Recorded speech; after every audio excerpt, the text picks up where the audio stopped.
Hello,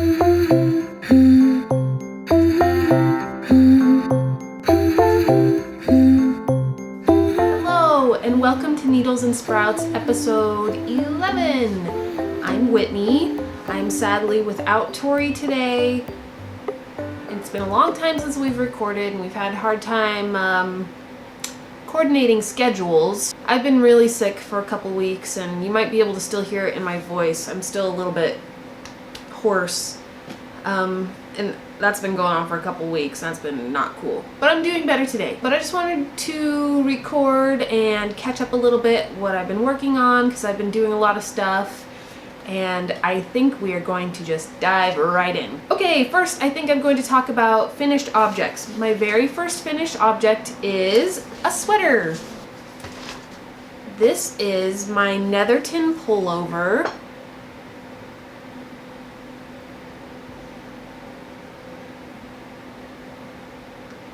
Do you see? It's in tweed, and do you see this detail here? It's got that rooftop detail along the bottom and along the sleeve. It's really cute. I guess I can try it on for you. It's really hot. It's getting really hot, but I can still try it on, I guess. It doesn't look good with the shirt at all, but this is a design by Lydia Gluck. I'm not sure how she says it, and it's from Pom Pom Quarterly. This is the 5th anniversary edition of their premiere issue. And you can see that the cover is a Netherton cardigan. And I just opted for the pullover version. They're both versions. I guess, let me stand up so you can see it. So it's a cropped sweater,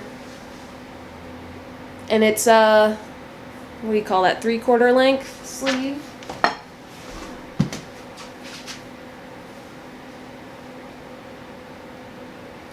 And it's, once again, my long-standing tradition of knitting things too big for me because I'm terrified that it's going to be too small. I still like it though. Let me just give you some of the details. The yarn I used is Threadbare Dye Works. It is their whole grain DK, which is I think 85% superwash merino, 15% nylon, and I think the nylon is the Tweety bits in here.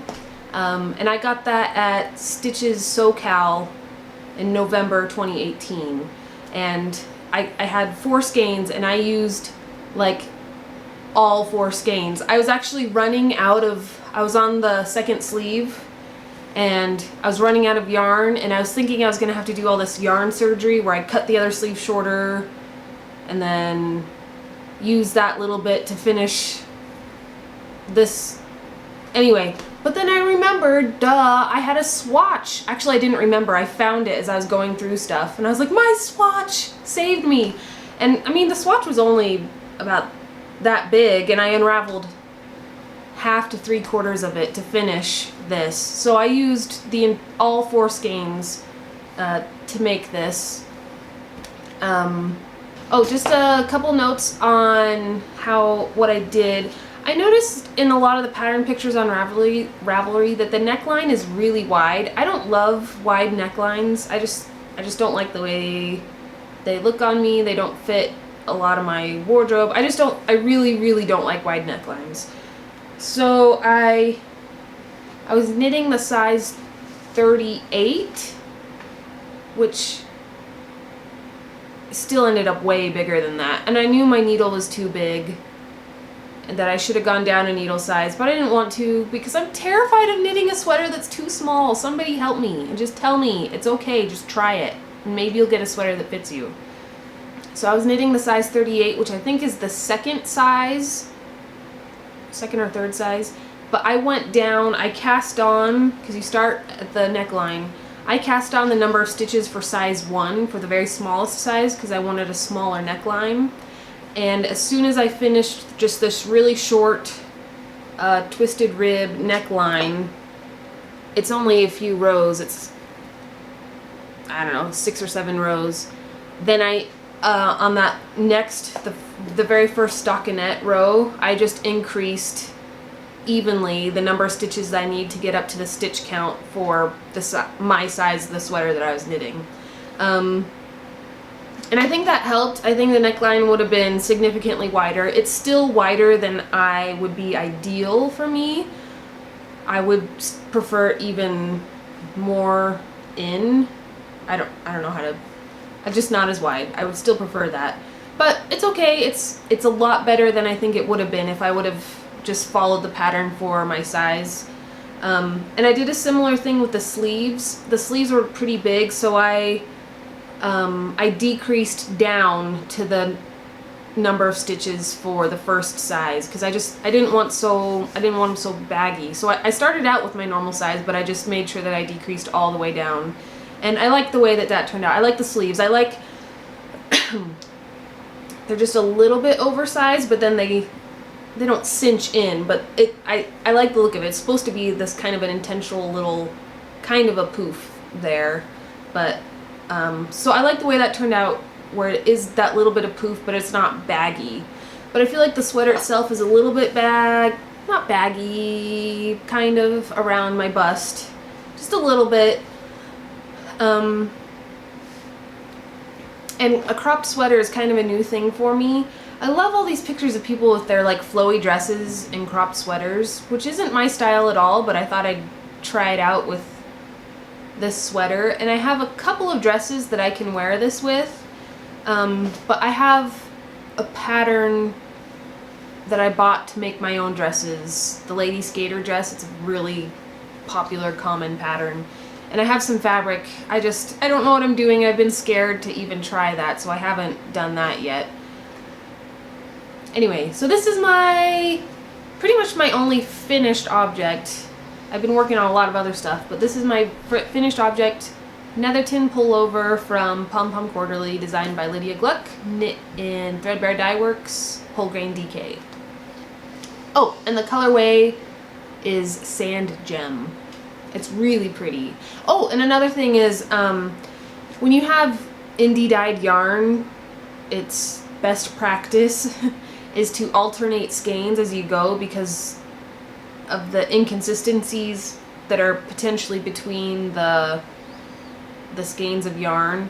But I did not do that, and you can tell a little bit, but mostly you could kind of see a line across here where one skein goes to the next, but it's a lot more prominent on camera than it is in real life. So it actually looks really fine, and I'm glad, because I just didn't want to alternate skeins. I just didn't want to. So I didn't. And it turned out just fine. Okay, my next project, I have some socks. Okay, so this one you've seen several times. And we're moving on to half object, to hose. And this is one sock. This is my Knit Spin Farm yarn in the colorway Iris You Were Here. And I use a contrasting mini for the heel, and I was gonna do it for the toe, but it seriously wasn't until I was Kitchenering up the very end of the toe that I was like, oh yeah, I forgot to switch to the contrast for the toe, and I was like, whatever, it's fine. I'll just have more of this for another project. So let me just remind you of the yarn on that one.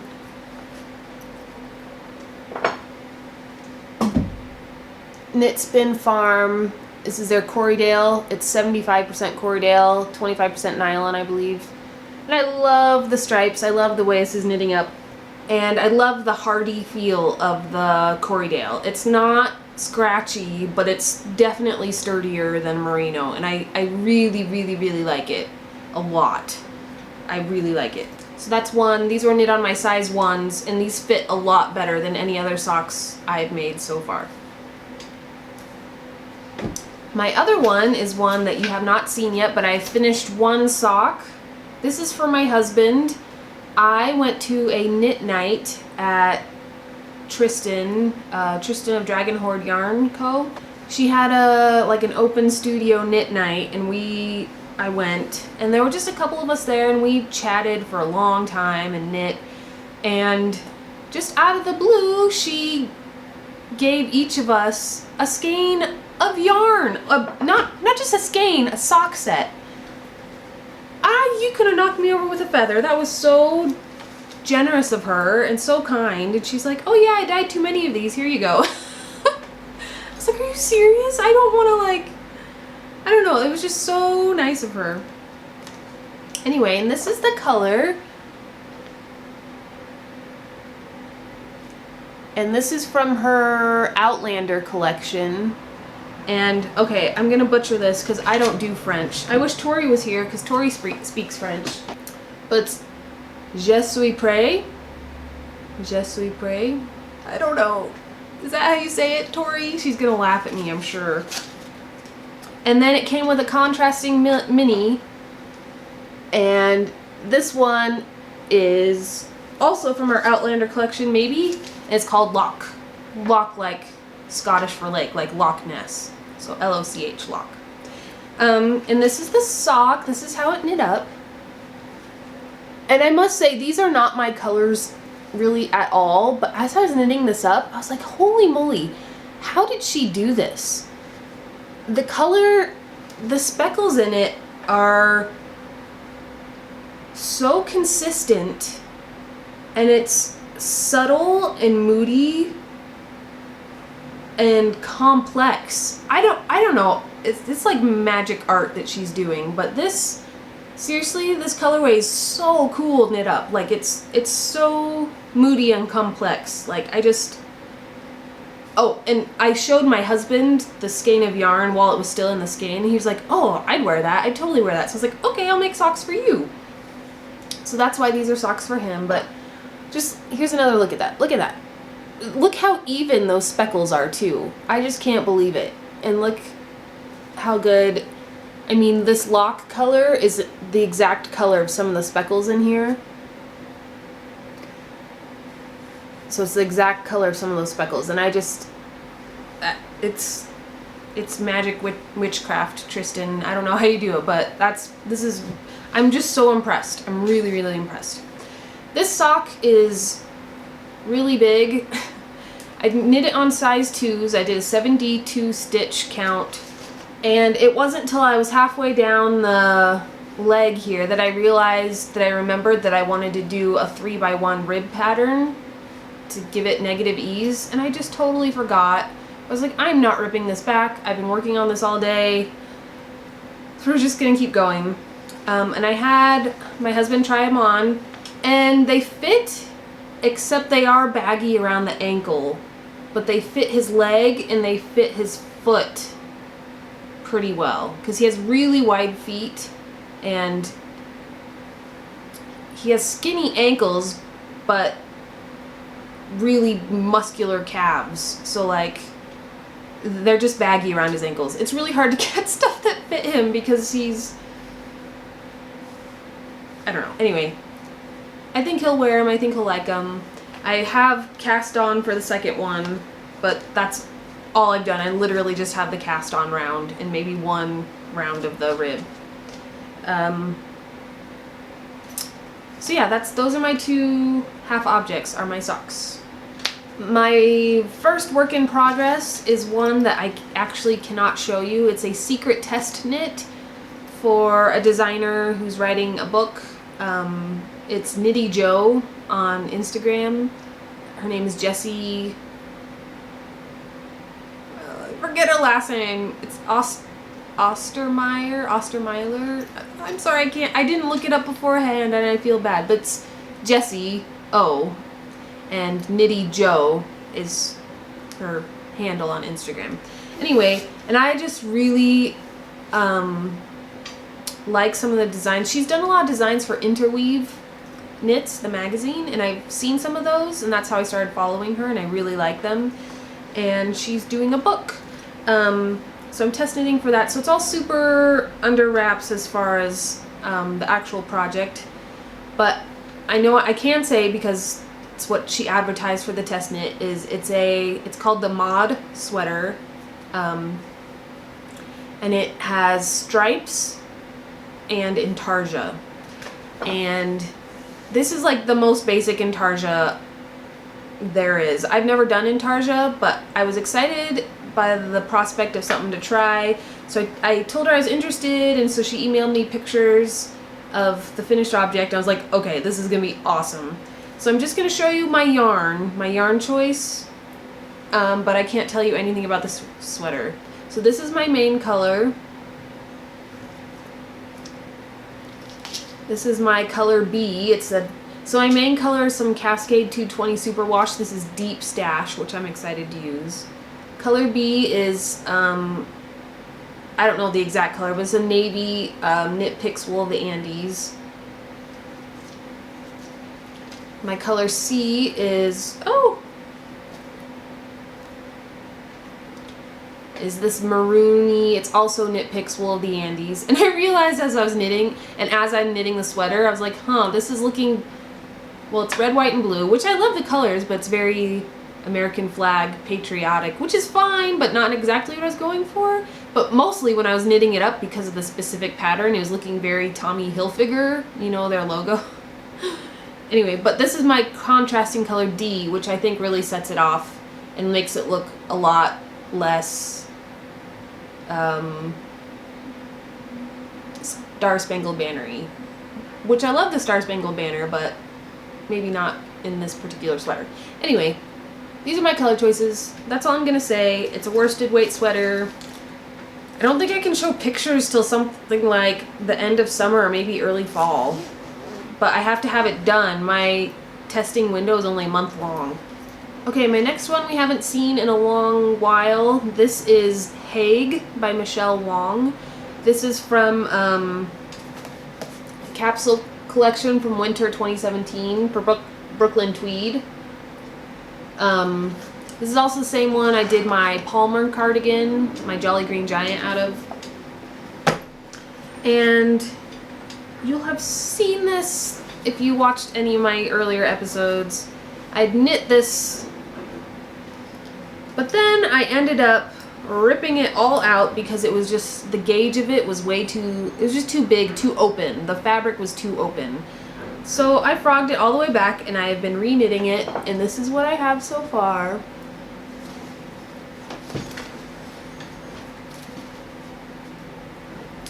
So it's got this really, really cool cable pattern, and then these welts, I think they're called on the side. And you can see I made a mistake. See how that welt is too skinny? I'm just so not a perfectionist. I am not going to fix that. And I think I made a mistake in the cable somewhere at one point. But whatever, it is what it is. And I've been working on this really slowly. Normally I'm not a work slowly type of person. I just like want to chug through and work on it. But I've actually been really enjoying, because the cables, it's something I can only work on like during nap time when the kids, or in the evening when the kids aren't around, where I can like open my book with my sticky notes and with the chart and have it all laid out without anyone touching it. And just do a couple rows at a time, maybe 3 or 4 or 5, 6 rows at a time. And I've actually really been enjoying that. And the yarn I'm using is Plymouth Yarn Company Homestead. It's like an Aran weight, it's 100% wool. The color is teal. I really am liking it. And so I went down a whole needle size for this, and I'm liking it a lot more. And I think it's gonna have a I went down a needle size, but I'm still knitting the size that I had chosen for myself. And then the sweater's gonna be a lot smaller, and I'm terrified that it's gonna be too small. Somebody tell me it's gonna be okay. If it's too small, am I just gonna look dumb in it if it's just showing all my rolls in a really unflattering way? Whatever. You know what? I don't care. I'm enjoying knitting it, and I'm liking this one a lot better than the first version. So this is, once again, Hague by Michelle Wong. And these are all things, ooh, I haven't talked about Stash Dash. So Stash Dash is a competition held every summer by the Knit Girls, Leslie and Laura. And it's during the summer months. You set a goal for yourself. They have different goalposts of yardage that you knit or spin or crochet. And there's a whole list of rules that you can find on their Ravelry group. And they're not hard, but there is a list. They're specific. And basically you pick a goalpost. There's like a 1,000 kilometer, 5K, 7K, 10K, 20K, and on up of meters used to knit, crochet, spin, weave. And I just knit. I don't do weaving or spinning or anything. And I picked 7K, so 7 kilometers of yarn is my goal. So that's 7,000 meters. Right? Yeah. And it's strictly in meters and not yards. So us Americans, we have to convert it over. Anyway, but the nice thing about Stash Dash is if you finish a project, say you have a sweater, but all you do is finish knitting a sleeve during the months of Stash Dash, the entire yardage for the whole thing counts towards your goal for Stash Dash.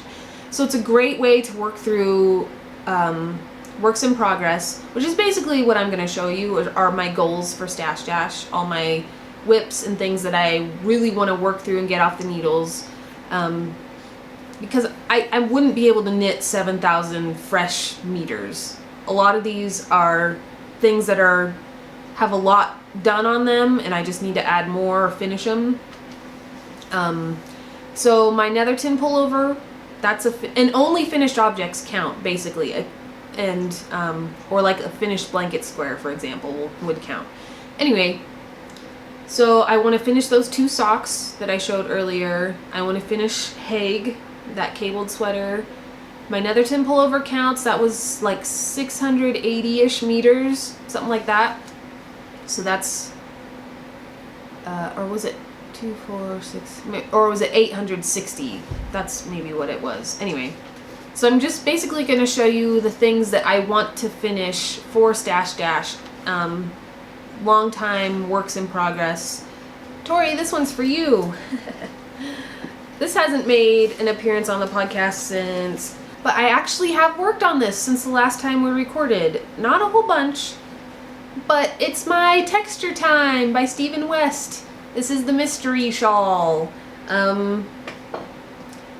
So last time this showed an appearance, I had only been through this Latvian braid in part of this first fluffy purple section. So I've since done a second Latvian braid, and so I've only done like this little bit right here. But the fact that I picked it up and worked on it is a good sign. This is a massive shawl. I mean, it's 5 skeins of yarn with the intention that you use up. It was designed to use up as much of those 5 skeins as possible. So that's a fingering weight yarn. So that's fingering weight. You're looking at 400 to 450 meters per skein. So that times 5. That's a lot of meterage. So I would really, really love to work on this and get this done during Stash Dash. The thing that's holding me back are these darn Latvian braids. They're just so, the way that you work them, the yarn is constantly going over itself, so it's just getting tangled, tangled, tangled, tangled. It's just, it's just such a headache. But they're really pretty, but the twisty yarn is just a headache, and that has been a big mental block for me. So I really want to work on that and finish that for Stash Dash. And I have till the end of the summer. I think it's something like the end of August is when Stash Dash goes till. And when I say summer, it's like school summer. So it starts end of May and goes till end of August. I want to finish, I haven't touched this in a long time, but this is my husband's sweater.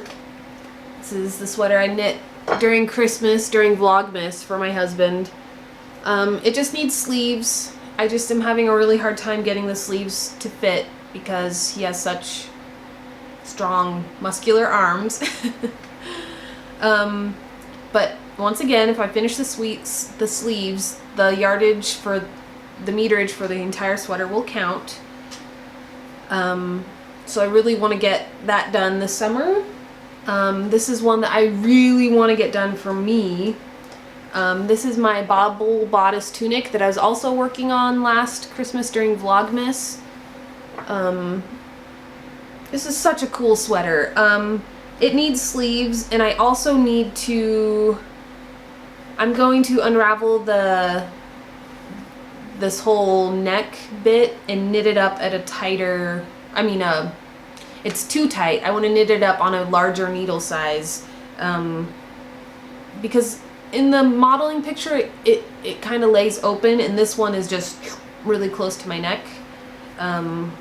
So I want to re-knit that. So this took a lot of yardage. It's worsted weight, and this thing is heavy. This is gonna keep me so snuggly. And can I just tell you, these freaking baubles are, oh my gosh, a labor of love like nothing else. Oh my gosh. These things took so freaking long, and they'd hurt your hands by the end of the day just doing a couple rows of baubles. Like if you got through 2 rows of baubles, that would just be like a miracle. But I love the sweater. It's gonna be so awesome come next fall and winter. Oh, I guess this could count in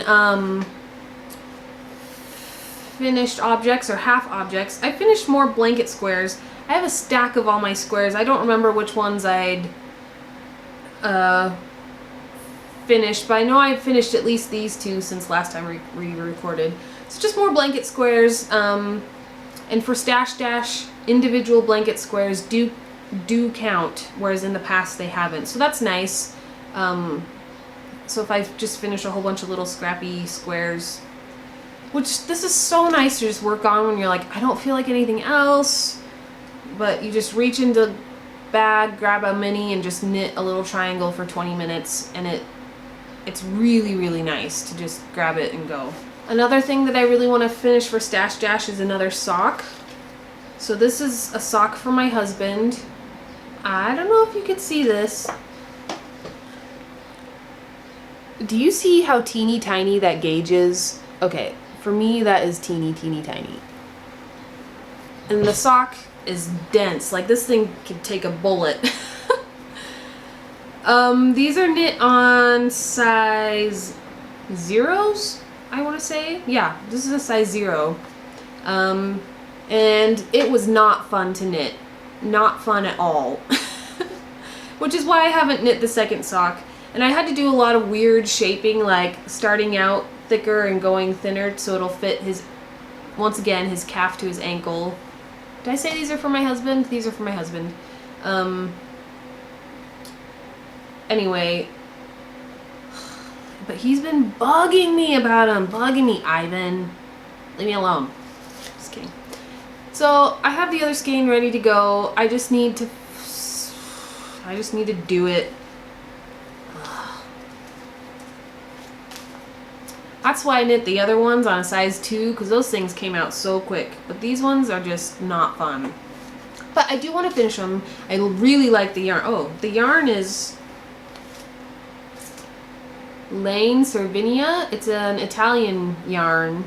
And it's got this self-stripy, as I think you saw on the sock, the self-striping pattern, which is really pretty. Like, I feel like this is very...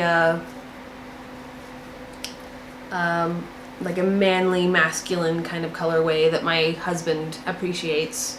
So, and I would totally wear this. I would love a sweater out of something these colors. I love that color palette, the tans to the blue and a little bit of gray. It's like stonewash, that's what I think of. I think it's really pretty. 2 more things. This is Deep Hibernation. The name of this pattern is Northern Lace by Elizabeth Lovick. It's a little bolero type, yeah, bolero, where it goes just below the bust cardigan. Here's one front. I've got the front, both fronts and the back knit up. I just need to do the sleeves, and as I was knitting this was like last summer, this is a year old, I knew I was running out of yarn for the sleeves. And I didn't know what to do, and then, because I ordered the yarn, this is from Easy Knits, it's in the UK, so it's paying for shipping is not the cheapest thing, but every once in a while he does a free shipping sale. And he actually does it on a fairly, like every couple months he'll do free shipping, like worldwide as far as I know. I mean, I'm in the US, he's in the UK, and I got free shipping. And the yarn is, it's so great. This is, so it's a big boy skein, so it's 150 grams, so it's like a skein and a half in one. And this is 70% Exmoor Blueface, 20% alpaca, 20% alpaca, 10% nylon.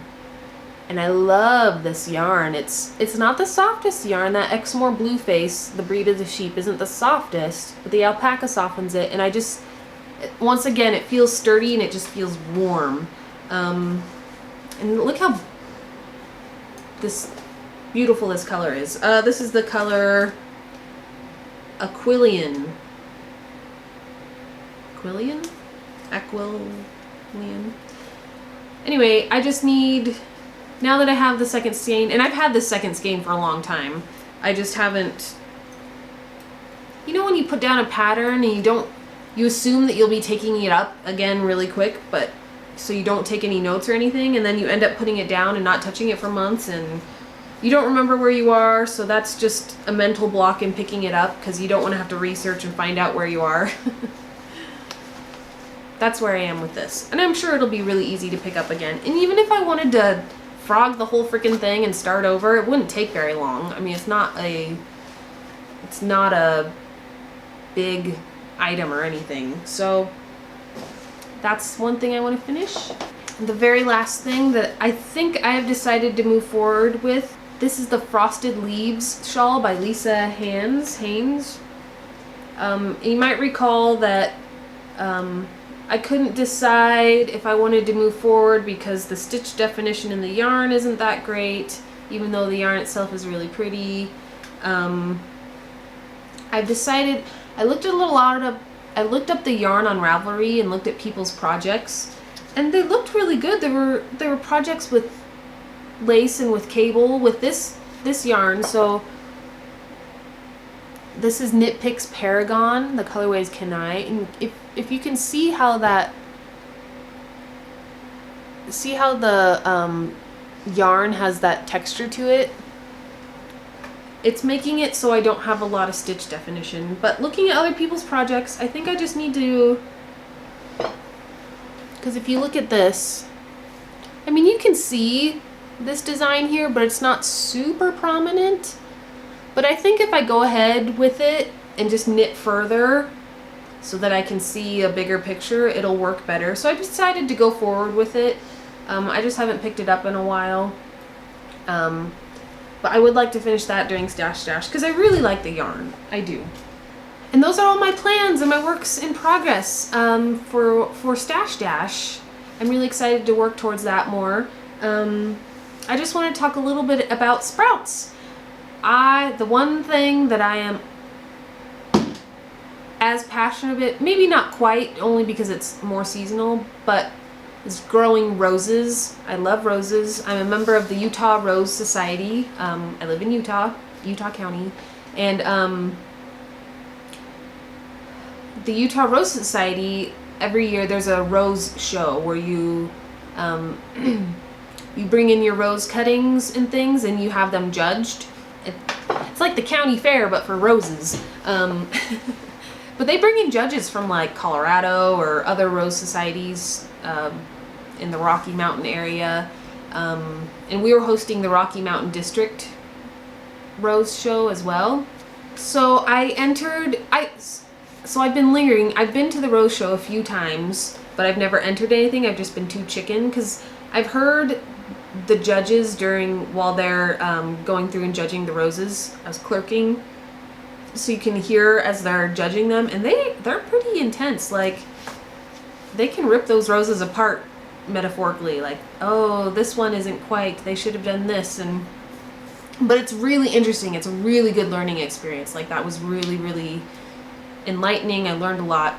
I did decide to enter this year. I entered some of my roses. There are a lot of different sections, a lot of different classes that you enter your roses in, like a specific, with specific criteria per each one.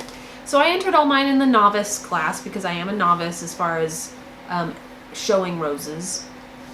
And they did really well. I got some blue ribbons and some second place ribbons, but I also entered some pictures in for photography, just for kicks. And I won a blue ribbon and I won Best in Show with this picture. It's a picture, it's a lady of shallot. It's just the bud, but you can see all the aphids going up and down. And I mean, the picture is originally in color and I put it in black and white. And I really like the colored version of it. But me and my husband, we were looking at, we're like, you know, the black and white just stands out so much more and it just makes it pop. It makes those little aphid silhouettes really stand out. And so that one won and I was really excited. Like, that was really cool. Just, I mean, I've been enjoying getting into photography lately. So yeah, that was fun. That was a lot of fun. And my roses are blooming and they're beautiful and they smell amazing and I love them so much. Thanks for sticking around. Thanks for listening to me babble about all my knitting and my roses, and hopefully me and Tori can get together soon because it's been too long since we've recorded together. But until next time, see ya. Peace out.